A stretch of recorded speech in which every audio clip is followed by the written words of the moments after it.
Everyone. Hello. Welcome all. Hello, hello. This is such a lovely audience. Thank you all so much for joining us on this Tuesday evening. My name is Amali and I'm the events director here at Books Are Magic. We are so excited to have Maggie, Thrash, and McElroy with us tonight to celebrate the launch of Maggie's debut adult novel, Rainbow Black. But before we get started, I just have a few quick logistics to point out for how tonight's event is going to go. First off, we will be doing a hand-raised audience Q&A towards the end of the discussion, so please start thinking of questions to ask and hold on to them. After the talk tonight, Maggie will be around to sign and personalize your books at the alcove next to where you checked in. We'll let you know where and when to start lining up for that. And lastly, if you're joining us virtually on the YouTube live stream, we would love to encourage you to buy a copy of Rainbow Black online using the link in the live stream description.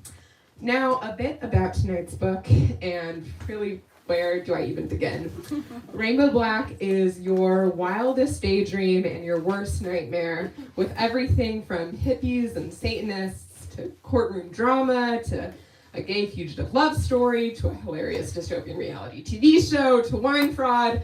It just goes on and on and on. There is so much in it to discuss, so I will get to introducing tonight's fantastic guests. We have Maggie Thrash, who is a lesbian writer wrestling with important themes, including sexuality, transphobia, and identity. She is unafraid of plumbing dark waters with an off-kilter humor and storytelling bravado reminiscent of the writing of Nell Zink, Alyssa Nutting, Donna Tartt, and Otessa Moshfegh. Besides Honor Girl, she is the author of Lost Soul, Be at Peace, as well as 2 other novels for young adults.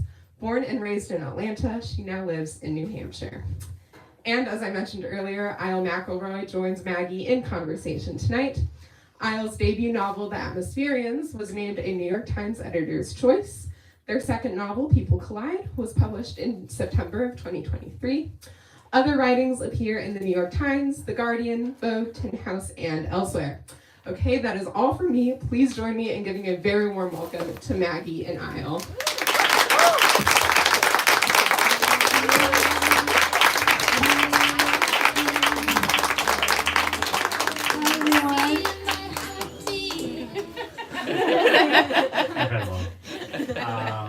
Hello, welcome. Congratulations. Thank you.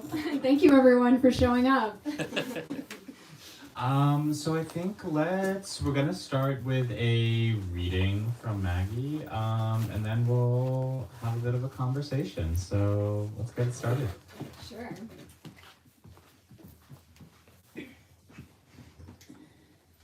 Identity overhaul is a queer rite of passage.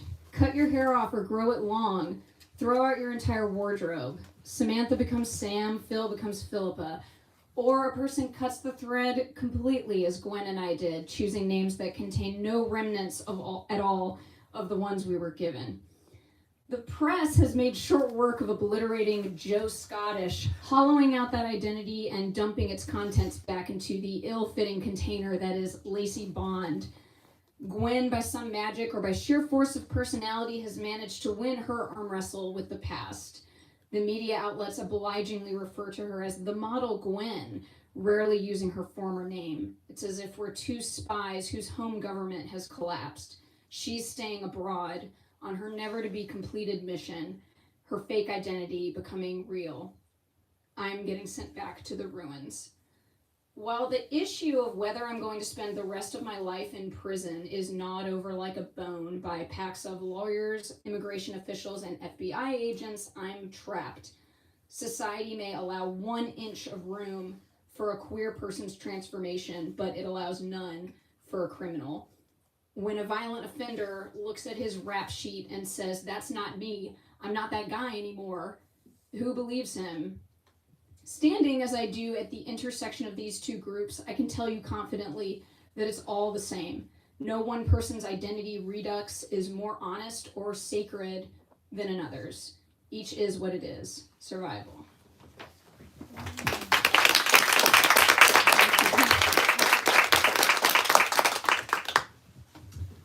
So I want to start with the beginning of this book and sort of what led you to want to set the book in the time and the place where you do. It's set in the early 90s with the backdrop of the Satanic Panic in rural New Hampshire, and Lacey's parents are on trial for child abuse or being Satanists, the classic, in the book in the midst of such a dramatic moment of recent history. Well, I'm really interested in moments in history that are forgotten, like remember Pizzagate? Does anyone remember a couple years ago when a woman accidentally assassinated Kim Jong-un's cousin at an airport? And it's like we all talked about that for 5 minutes and it was really exciting, and then we never talked about it again and it was completely thrown away. And yet, that woman is still out there, dealing with her legal issues. She has to deal with this forever. So I'm really interested in the people that we throw away when we just treat people's lives like trash. Yeah.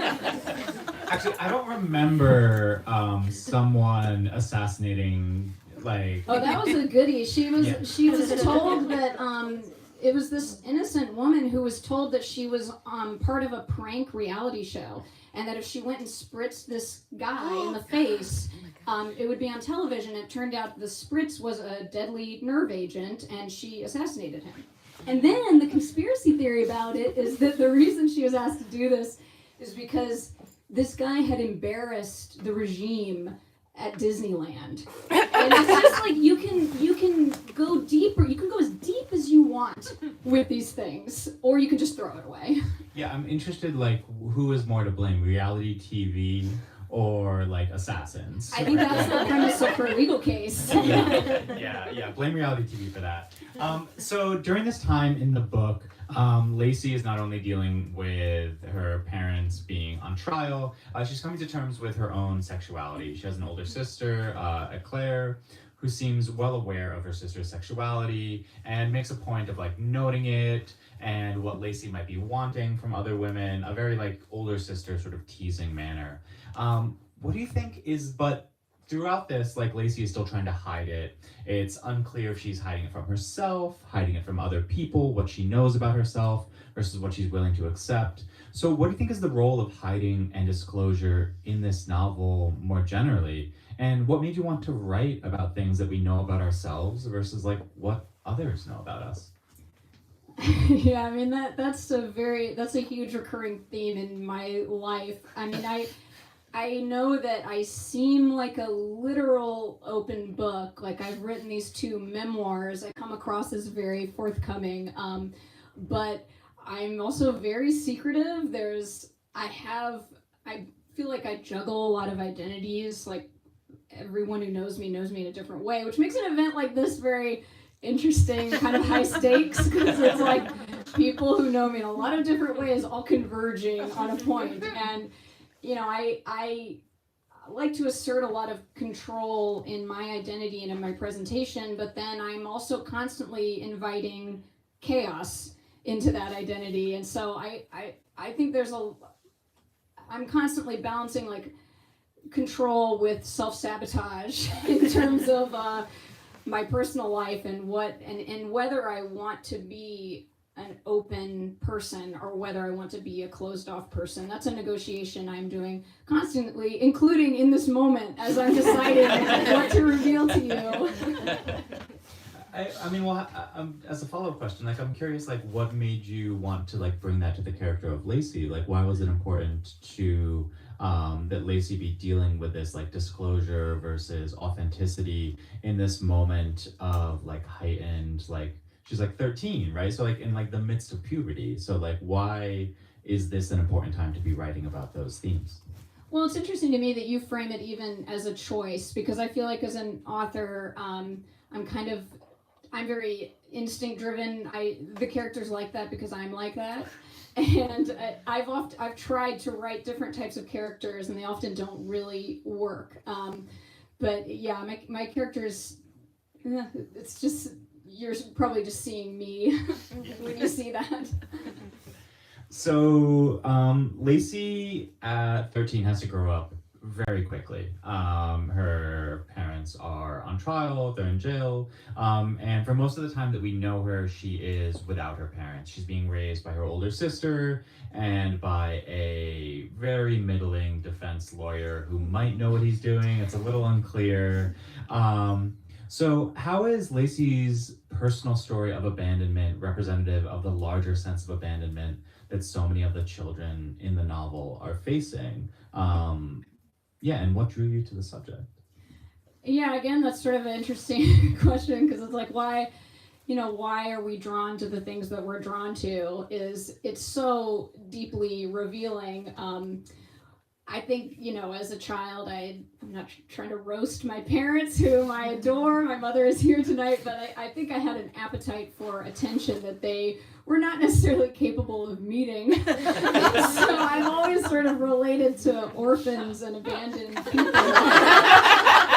And whether that's justified or not, don't take it out on my mom. But and it's interesting because, like, with your book People Collide, it's about this body. It's like a Freaky Friday. It's a body swap, and you're obviously very interested in that. Like, that's not something that would ever occur to me to write about, is like a body swap.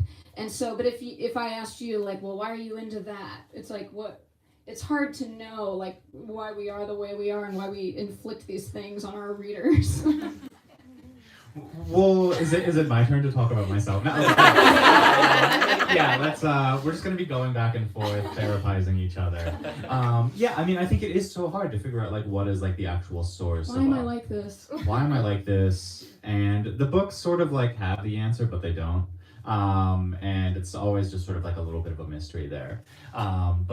So I guess, like... But we're sort of perverse because we're inviting other people into that mystery. Yeah, we're inviting a lot of people to our therapy sessions. Yeah. So I've mentioned her a couple times, but Lacey has an older sister, Claire.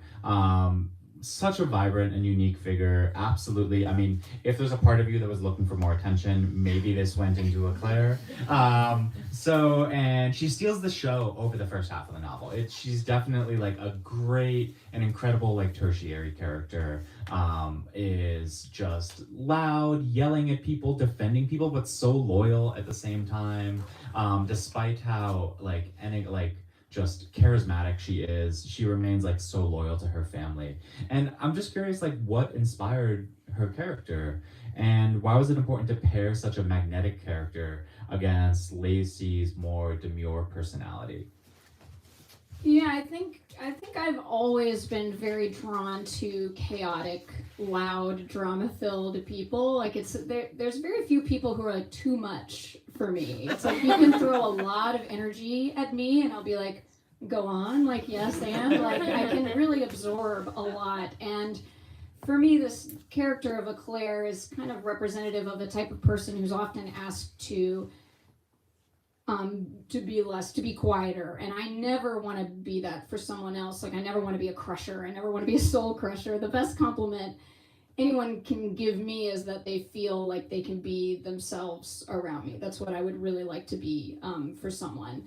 And I think Lacey, she likes it. She likes these loud, big personalities. She's not threatened by them. I'm not either. Be loud, like, bring it on for me. I mean, was it fun writing a character? Oh my God, it was so fun. Like, I love Claire. I hope everyone else falls in love with her as well. Yeah. She's really the soul of the book in a lot of ways. Oh, that's so interesting. Yeah, I mean, I think especially later in the book, in the way that Lacey is sort of thinking about Claire all the times too. Like, it definitely feels as if her spirit sort of pervades this book, regardless of where she is. There are these people who are, like, truly, literally stars, and we gravitate around them, and, like, we'd kind of be nothing without them. And I love people like that. It's so interesting to think about stars as well too, and maybe we were talking a little bit about this before the reading tonight. But I think what's interesting about Claire is like she's a star, but not in the sense of like a celebrity, right? Like she's a star like in her family and like her small town community, right? So what I think especially draws you to the stars who are potentially outside of the primary like spotlight, in which like these sort of like smaller town stars, the like people who are in our everyday lives who have that same like charismatic glow to them. Like why is it important to write about them versus like the bigger celebrities? Yeah, I think those stars often get like I think about who's that woman in LA who drives a pink convertible? Barbie. Yeah, Angeline. Like she's the coolest. Like I think just being that lady who drives a pink convertible around and it's that kind of stardom is really important to like the fabric of society in a way that's not really recognized. Like these local stars really I'm really interested in them, and I feel like often they don't get enough of what they're seeking, and I'm like, I'm here to just be sucked into your vortex and validate you. Yeah. So sort of on the subject of like people, you know, connecting to the vortex of the law, and the justice system, right? This seems like a book that is about how regular people shape and are shaped by the justice system. At one point, even 13-year-old Lacey, after getting in a fight at school, sort of gets out of being punished by threatening to sue. And she says, quote, how easy it was to get what I wanted just by threatening legal action. It's such a smart insight for someone so young, and I'm really curious how Lacey's life is shaped by the justice system, by the legal system. And how is her story, again, representative of the many ways that life in the US is decided by our relationship to the law and to the justice system more broadly? Yeah, you keep asking about Lacey, and then I keep thinking like, well, about myself, because it's like it is myself that comes through, I think. And my father is a federal judge, so I grew up in a courtroom practically, and I feel like I was exposed to legalistic thinking. My mother was a lawyer. I feel like I was groomed, consciously or otherwise, to be a lawyer. I have a very legalistic mind, and I think that the earlier you're exposed to the legal system, the more likely you are to become part of it, whether it's as a criminal or as a lawyer. And Lacey, becomes both. Yeah. And she didn't want to choose. Why should she? You can do both. Yeah.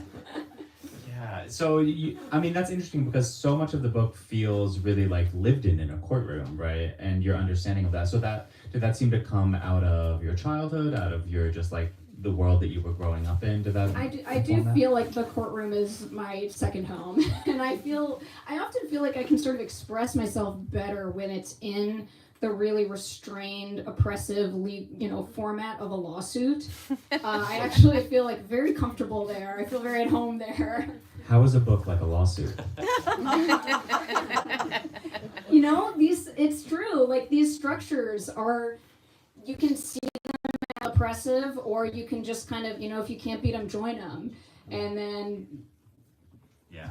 I love the idea of becoming a novelist. Is like if you can't beat them, join them. Yeah. Exactly. Yeah. That might be going from memoir to novel. Yeah.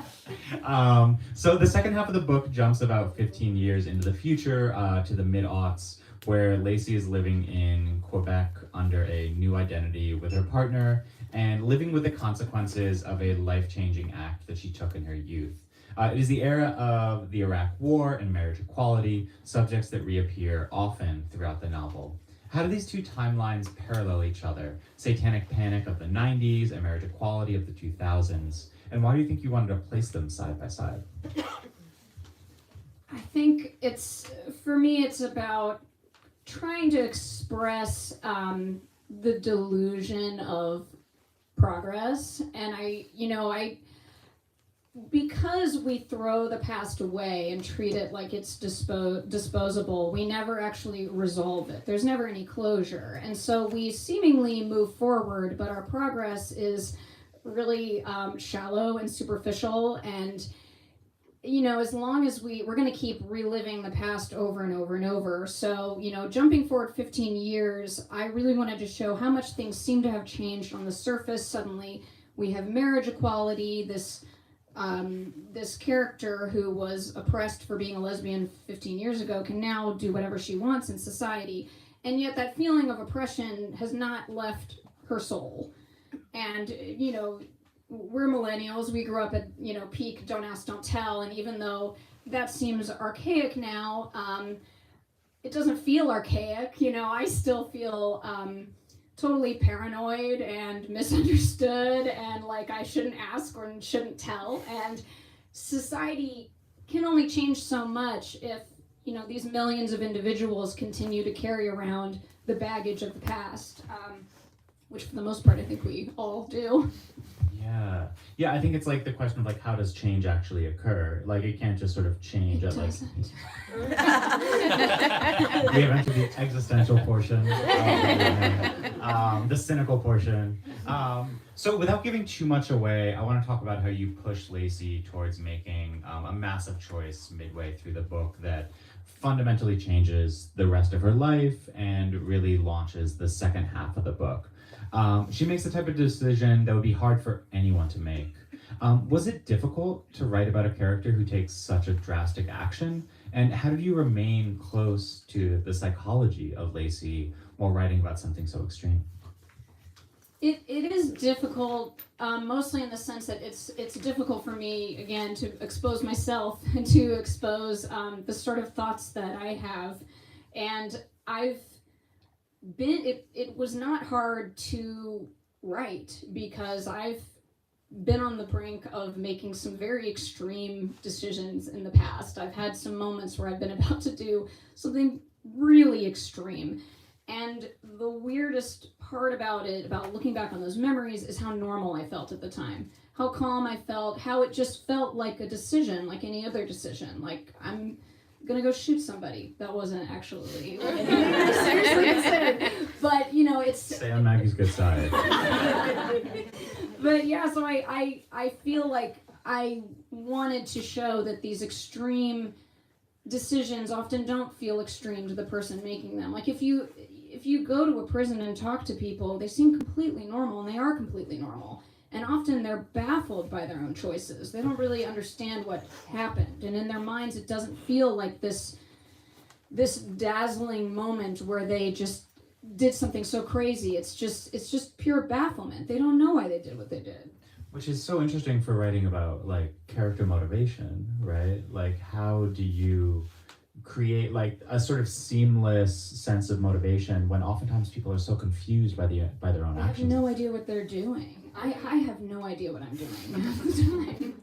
So to frame everything we do as these decisions is itself kind of a delusion. Is the novel delusional? I think the novel contains many delusions. I meant the novel as like the capital. Oh, the novel. The novel. Oh, the novel is 100% a delusion. Yes. We're talking about both the novel and the novel. Yes. With the lowercase d, one with the capital D. Yeah. So this is such a propulsive book, and it feels very different from your graphic memoir, Honor Girl. Not only is it fiction, but it's all prose. So what led you in this new direction? Yeah, it's interesting even framing it as a direction, because it feels like this is the book that reveals me most fully, and that everything else was the direction that I went in. And some people know this. I actually started this book like 14 years ago. This was the first big project I started, and my other books that I've published came after that. So I was always kind of diverting from my rainbow black soul, and then I came back to it, when I was ready. And now I don't know what my soul is, because I'm like, this has been like, part of my life for 14 years, and it's almost like, seeing it grow up and go to college, and I have to let it go now.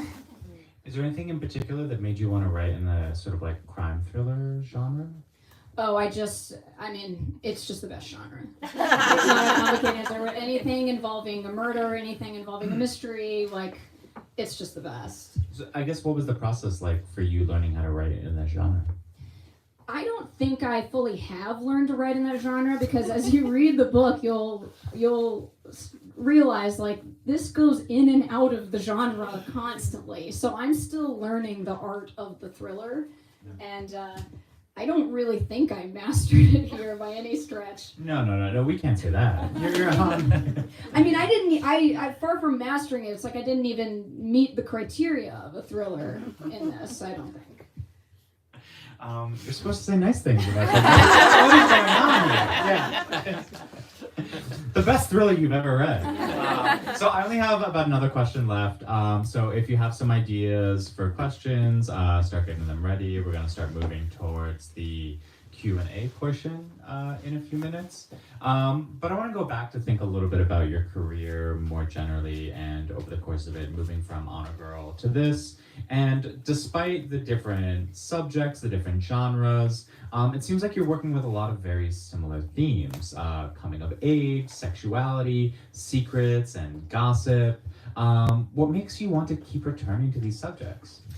I mean, it's just all the good stuff, really. And like, I mean, I'm the biggest gossip in the world. Like, maybe you want to assert that you are a bigger gossip than me? I don't. No. Okay. Uncontested then, but like, it's your night. But I really, like, if you've ever met me, like, I've gossiped about you. I've talked about you probably for hours. I mean, I'm probably obsessed with you. Like, I love other people. I love their business. I just want to talk about them forever. And, you know, part of writing a book is, like, just inventing people to gossip about.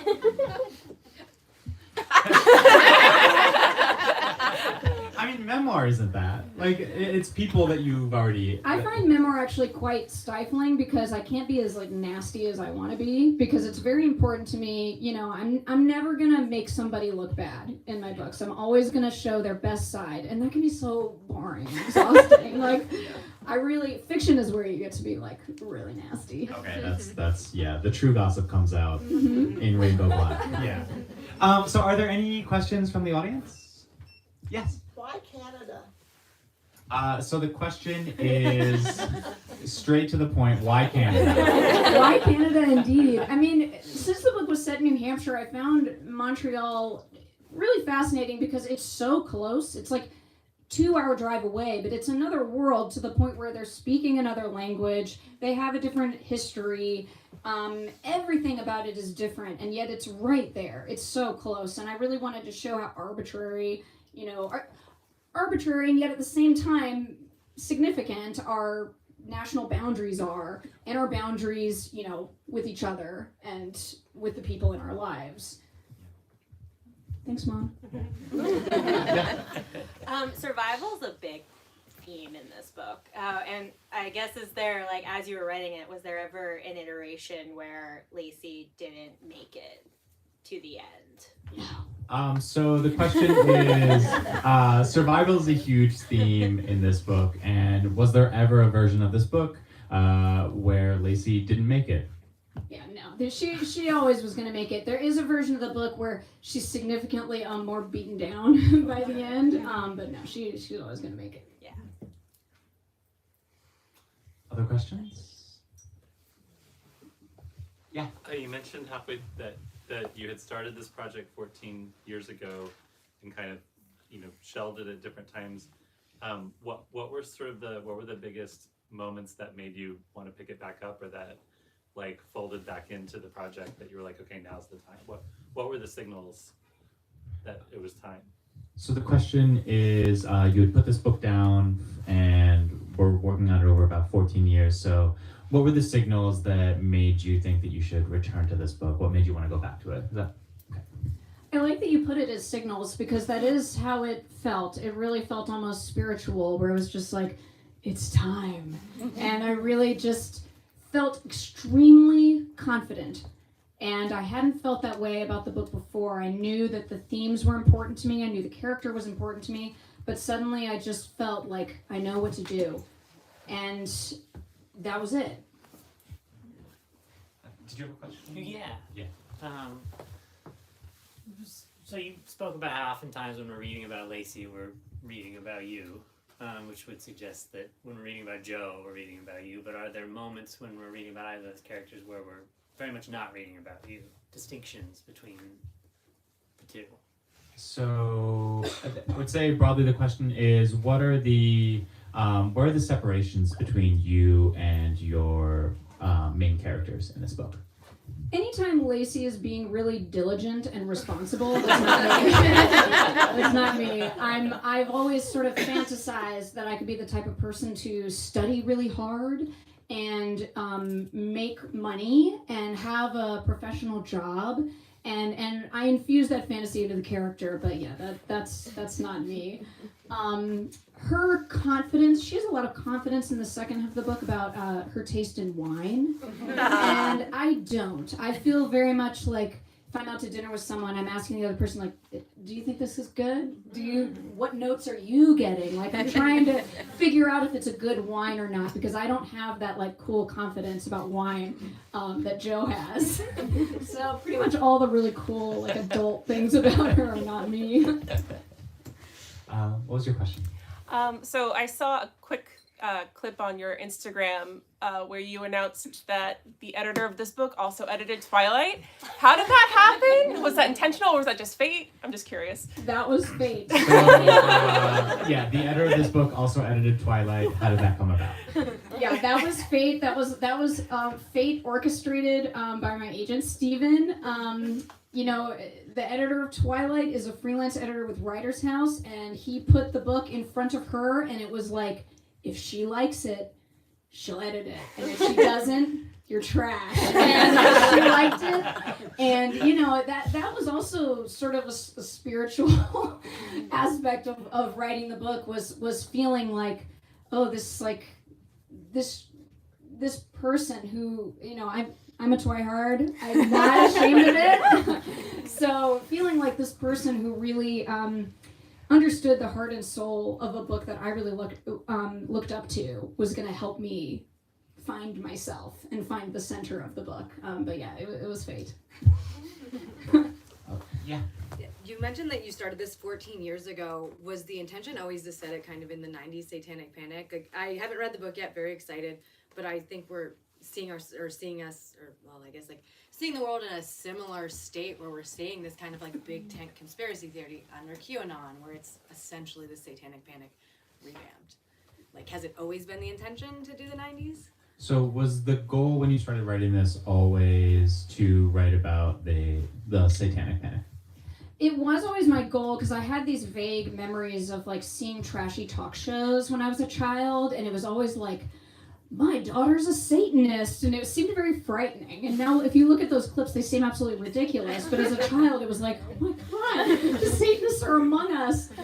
But what I really didn't anticipate is that so many years later the book would be so creepily relevant to, and you know, the first answer to the question where I was like, nothing ever changes, we just litigate the same things over and over. I say that, but I think in my soul I don't really believe it, because I'm constantly surprised by things like that. I'm like, wait, we're doing this again? And it's like, yes, we're doing it again, and we're gonna keep doing it.